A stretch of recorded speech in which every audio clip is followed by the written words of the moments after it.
नमस्कार दोस्तों। मैं किस्साबाज वाला इस बार लेकर आया हूँ भगवान और भक्त के कई रोचक और दिलचस्प किस्से। दोस्तों, अगर हमारी कहानी आपको पसंद आए तो इसे लाइक, सब्सक्राइब और शेयर जरूर करें। तो आइए बिना देर किए शुरू करते हैं आज की कहानी। कहानी का शीर्षक है भक्त जड़ भरत। भगवान के अनुग्रह से जड़ भरत को पूर्व जन्म की स्मृति प्राप्त थी। अतः सांसारिक मोह जाल में फंसने के भय से वह बचपन से ही सांसारिक बंधनों से दूर रहा करते थे। जड़ भरत के पिता उन्हें पंडित बनाना चाहते थे, किंतु बहुत प्रयत्न करने पर वे एक श्लोक भी याद न करा सके। उनके पिता ने उन्हें जड़ समझ लिया। पिता की मृत्यु के पश्चात माँ भी चल बसी। जड़ भरत इधर उधर मजदूरी करते थे। जो कुछ मिल जाता खा लिया करते थे और जहाँ जगह मिलती थी सो जाया करते थे। वे सुख दुख और मान सम्मान को एक समान समझते थे।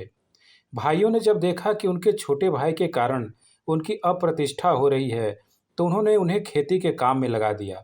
जड़ भरत रात दिन खेतों की मेड़ों पर बैठकर खेतों की रखवाली करने लगे। वे शरीर से बहुत स्वस्थ और हृष्ट पुष्ट थे। एक दिन राजा रहुगण पालकी पर बैठकर आत्मज्ञान की शिक्षा लेने के लिए कपिल मुनि के पास जा रहे थे। उनका एक कहार बीमार पड़ गया। राजा रहुगण ने अपने सेवकों से कहा कि वे कोई दूसरा कहार खोज कर लाएं। राजा रहुगण के सेवक किसी दूसरे कहार की खोज में निकल पड़े। उनकी दृष्टि खेत की मेड़ पर बैठे हुए जड़ भरत पर पड़ी। सेवक उन्हें पकड़कर ले गए। जीव हिंसा के भय से जड़ भरत रास्ता देखते हुए धीरे धीरे चलते थे, इसलिए इनकी गति जब पालकी उठाने वाले कहारों के साथ एक जैसी नहीं हुई, तब पालकी टेढ़ी होने लगी। इस पर राजा ने पालकी के कहारों को डांटते हुए ठीक से चलने के लिए कहा।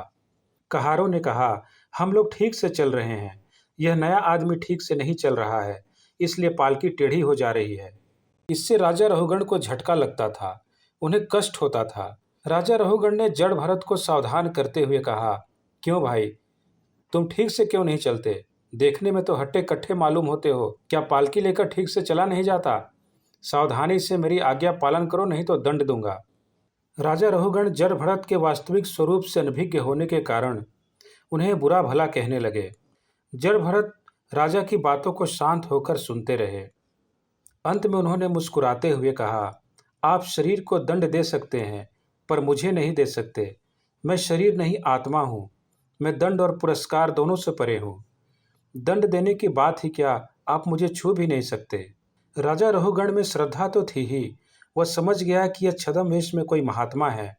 अतः वह पालकी से उतर गया और अपने अभिनय के लिए जड़ भरत से क्षमा मांगने लगा। राजा रहुगण जड़ भरत से अमृत ज्ञान पाकर तृप्त हो गए।